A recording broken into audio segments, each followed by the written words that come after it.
प्रधानमंत्री नरेंद्र मोदी ने बसंत पंचमी के पावन अवसर पर देशवासियों को हार्दिक शुभकामनाएं दी हैं। उन्होंने इस त्योहार को प्रकृति की सुंदरता, दिव्यता और ज्ञान की देवी मां सरस्वती को समर्पित बताया है। पीएम मोदी ने मां सरस्वती से विद्या, विवेक और बुद्धि का आशीर्वाद मांगते हुए सभी के जीवन में सकारात्मक और ज्ञान के प्रकाश की कामना की है। उन्होंने बसंत पंचमी को प्रकृति की सुंदरता व चेतना और उमंग का प्रतीक बताया है। उन्होंने ज्ञान और कला की देवी मां सरस्वती की आराधना पर जोर दिया है ताकि नागरिकों का जीवन विद्या, विवेक और बुद्धि से अलौकित रहे। दर्शकों, आप देख रहे हैं नया सवेरा। मैं सियाराम मिश्र। उन्होंने उम्मीद जताई है कि यह पावन पर्व समाज में सकारात्मक सोच, सृजन शक्ति और सद्बुद्धि को बढ़ावा देगा। मोदी जी ने कामना की है कि मां सरस्वती का आशीर्वाद सभी पर बना रहे। उन्होंने शिक्षा और संस्कारों को राष्ट्र निर्माण की मजबूत नींव बताया है। अक्सर भारतीय संस्कृति के इस महत्वपूर्ण त्योहार को प्रकृति के बदलते रंग और ज्ञान की महत्ता के रूप में रेखांकित करते हैं। और वंदे मातरम को राष्ट्रीय गीत के रूप में अपनाया था। आज के इस महत्वपूर्ण दिन देश के 61,000 से ज्यादा नौजवान जीवन की नई शुरुआत कर रहे हैं। आज आप सबको सरकारी सेवाओं के नियुक्ति पत्र मिल रहे हैं। ये एक तरह से नेशन बिल्डिंग का इनविटेशन लेटर है। ये विकसित भारत के निर्माण को गति देने का संकल्प पत्र है। आप में बहुत सारे साथी देश की सुरक्षा को मजबूत करेंगे, हमारे एजुकेशन और हेल्थ केयर इकोसिस्टम को और सशक्त करेंगे। कई साथी वित्तीय सेवाओं और एनर्जी सिक्योरिटी को मजबूती देंगे, तो कई युवा हमारी सरकारी कंपनियों की ग्रोथ में महत्वपूर्ण भूमिका निभाएंगे। मैं आप सभी युवाओं को बहुत बहुत बधाई और शुभकामनाएं देता हूं। साथियों, युवाओं को कौशल से जोड़ना और उन्हें रोजगार, स्वरोजगार के अवसर देना, ये हमारी सरकार की प्राथमिकता रही है। सरकारी भर्तियों को भी कैसे मिशन मोड पर किया जाए, इसके लिए रोजगार मेले की शुरुआत की गई थी। बीते वर्षों में रोजगार मेला एक इंस्टीट्यूशन बन गया है। इसके जरिए लाखों युवाओं को सरकार के अलग अलग विभागों में नियुक्ति पत्र मिल चुके हैं। इसी मिशन का और विस्तार करते हुए आज देश के 40 से अधिक स्थानों पर ये रोजगार मेला चल रहा है। इन सभी स्थानों पर मौजूद युवाओं का मैं विशेष तौर पर अभिनंदन करता हूं। साथियों, आज भारत दुनिया के सबसे युवा देशों में से एक है। हमारी सरकार का निरंतर प्रयास है कि भारत की युवा शक्ति के लिए देश दुनिया में नए नए अवसर बने। आज भारत सरकार अनेक देशों से ट्रेड और मोबिलिटी एग्रीमेंट कर रही है। ये ट्रेड एग्रीमेंट भारत के युवाओं के लिए अनेकों नए अवसर लेकर आ रहे हैं। साथियों, बीते समय में भारत ने आधुनिक इंफ्रास्ट्रक्चर के लिए अभूतपूर्व निवेश किया है। इससे कंस्ट्रक्शन से जुड़े हर सेक्टर में रोजगार बहुत बढ़े हैं। भारत के स्टार्टअप इकोसिस्टम का दायरा भी तेज गति से आगे बढ़ रहा है। आज देश में करीब 2 लाख रजिस्टर्ड स्टार्टअप हैं। इनमें 21 लाख से ज्यादा युवा काम कर रहे हैं। इसी प्रकार डिजिटल इंडिया ने एक नई इकोनॉमी को विस्तार दिया है। एनिमेशन, डिजिटल मीडिया, ऐसे अनेक क्षेत्रों में भारत एक ग्लोबल हब बनता जा रहा है। भारत की क्रिएटर इकोनॉमी बहुत तेज गति से ग्रो कर रही है। इसमें भी युवाओं को नई नई अपॉर्चुनिटीज मिल रही है। मेरे युवा साथियों, आज भारत पर जिस तरह दुनिया का भरोसा बढ़ रहा है, वो भी युवाओं के लिए अनेक नई संभावनाएं बना रहा है।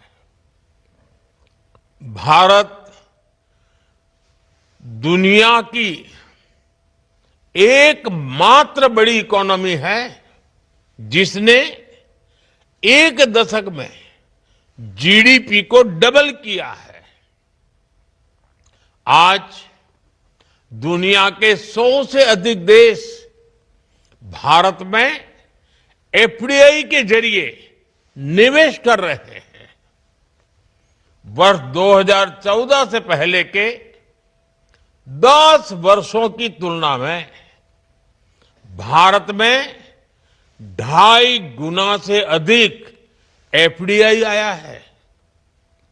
और ज्यादा विदेशी निवेश का अर्थ है भारत के युवाओं के लिए रोजगार के अनगिनत अवसर। साथियों, आज भारत एक बड़ी मैन्युफैक्चरिंग पावर बनता जा रहा है। इलेक्ट्रॉनिक्स, दवाएं और वैक्सीन, डिफेंस, ऑटो, ऐसे अनेक सेक्टर्स में भारत के प्रोडक्शन और एक्सपोर्ट दोनों में अभूतपूर्व वृद्धि हो रही है। 2014 के बाद से भारत की इलेक्ट्रॉनिक्स मैन्युफैक्चरिंग में 6 गुना वृद्धि हुई है। 6 गुना। आज ये 11 लाख करोड़ रुपए से अधिक की इंडस्ट्री है। हमारा इलेक्ट्रॉनिक्स एक्सपोर्ट भी 4 लाख करोड़ रुपए को पार कर चुका है। भारत की ऑटो इंडस्ट्री भी सबसे तेजी से ग्रो करने वाले सेक्टर्स में से एक बन गई है। वर्ष 2025 में 2 व्हीलर की बिक्री 2 करोड़ के पार पहुंच चुकी है। ये दिखाता है कि देश के लोगों की खरीद शक्ति बढ़ी है। इनकम टैक्स और जीएसटी कम होने से उन्हें अनेक लाभ हुए हैं।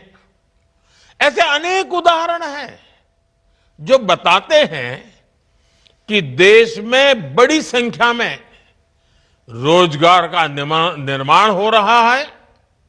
साथियों, आज के इस आयोजन में 8,000 से ज्यादा बेटियों को भी नियुक्ति पत्र मिले हैं। बीते 11 वर्षों में देश की वर्कफोर्स में विमेन पार्टिसिपेशन में करीब करीब 2 गुनी बढ़ोतरी हुई है।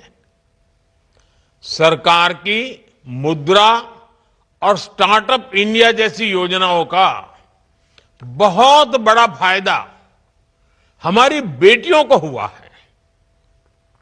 महिला स्वरोजगार की दर में करीब 15% की बढ़ोतरी हुई है। अगर मैं स्टार्टअप्स और एमएसएमईज की बात करूं तो आज बहुत बड़ी संख्या में विमेन डायरेक्टर, विमेन फाउंडर्स है। हमारा जो कोऑपरेटिव सेक्टर है, जो हमारे सेल्फ हेल्प ग्रुप्स गांवों में काम कर रहे हैं, उनमें बहुत बड़ी संख्या में महिलाएं नेतृत्व कर रही है। साथियों, आज देश रिफॉर्म एक्सप्रेस पर चल पड़ा है। इसका उद्देश्य देश में जीवन और कारोबार दोनों को आसान बनाने का है। जीएसटी में नेक्स्ट जनरेशन रिफॉर्म्स का सभी को फायदा हुआ है। इससे हमारे युवा एंटरप्रेन्योर्स को लाभ हो रहा है, हमारे एमएसएमईज को फायदा हो रहा है। हाल में देश ने ऐतिहासिक लेबर रिफॉर्म्स लागू किए हैं। इससे श्रमिकों, कर्मचारियों और बिजनेस सबको फायदा होगा। नए लेबर कोड्स ने श्रमिकों के लिए, कर्मचारियों के लिए सामाजिक सुरक्षा का दायरा और सशक्त किया है।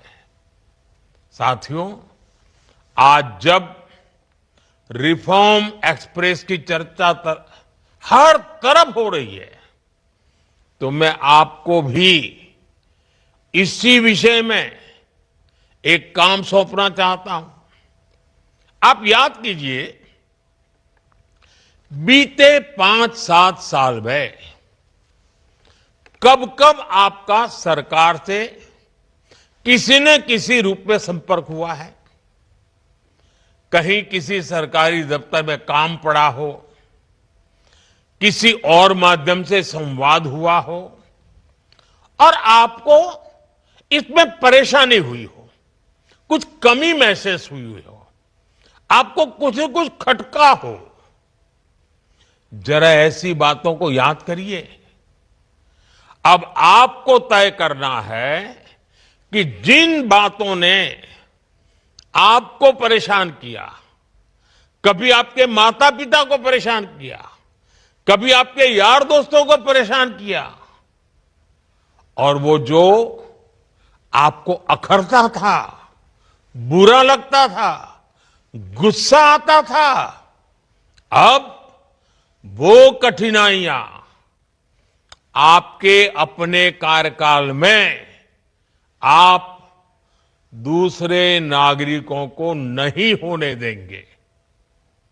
आपको भी सरकार का हिस्सा होने के नाते अपने स्तर पर छोटे छोटे रिफॉर्म करने होंगे।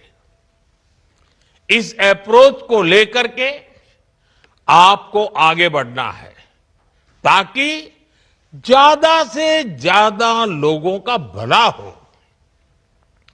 Ease of living, ease of doing business, इसको ताकत देने का काम जितना नीति से होता है, उससे ज्यादा स्थानीय स्तर पर काम करने वाले सरकारी कर्मचारी की नियत से होता है। आपको एक और बात याद रखनी है। तेजी से बदलती टेक्नोलॉजी के इस दौर में देश की जरूरतें और प्राथमिकताएं भी तेजी से बदल रही है। इस तेज बदलाव के साथ आपको खुद को भी अपग्रेड करते रहना है। आप आई गॉड कर्मयोगी जैसे प्लेटफॉर्म का जरूर सदुपयोग करें।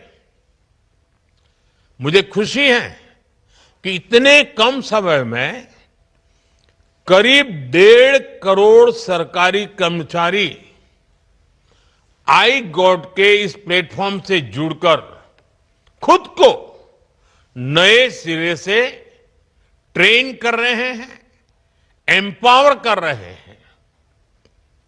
साथियों, चाहे प्रधानमंत्री हो या सरकार का छोटा सा सेवक, हम सब सेवक हैं और हम सबका एक मंत्र समान है। उसमें न कोई ऊपर है न कोई दाएं बाएं है। और हम सबके लिए, मेरे लिए भी और आपके लिए भी, वो मंत्र कौन सा है? नागरिक देवो भव।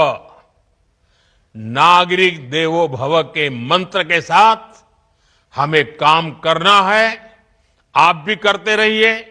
एक बार फिर आपके जीवन में ये जो नई वसंत आई है, ये नया जीवन का युग शुरू हो रहा है और आप ही के माध्यम से 2047 में विकसित भारत बनने वाला है।